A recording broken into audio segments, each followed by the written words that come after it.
বর্ষা নেমেছে, এই বর্ষায় ভেসে যাচ্ছে আমার ঘর বাড়ি যে। হাসিনা বান্ধবী রে, কি বলো কি বলো, তুমি তো থাকো পাকা বিল্ডিং এ।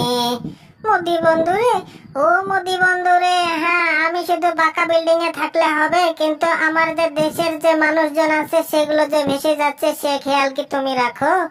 হাসিনা বান্ধবী, ও হাসিনা বান্ধবী, আমি আর কি খেয়াল রাখবো? আমি তো নিজেই ভেসে যাচ্ছি, কোন দিন যে সেটাই তো বলতে পারি না, আমি আবার তোমার কি খেয়াল রাখবো?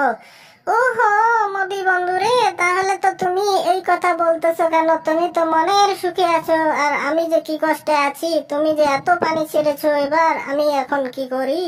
হাসিনা বান্ধবী, ও হাসিনা বান্ধবী, দেখো পানি ছাড়ার ব্যাপারটা অন্য বিষয়, ঠিক আছে? পানি এখন আমার দেশে এত হয়েছে, একটু তো না ছাড়লে তো বাঁধ তো এমনিতেই ভেঙে যাবে, এটা তো ছাড়তেই হবে, তাই না বলো? মোদি বন্ধুরে, ও মোদি বন্ধুরে, ওই তো বন্ধুরে, যখন আমার পানি লাগে তখন তো তুমি তিস্তার পানি দাও না।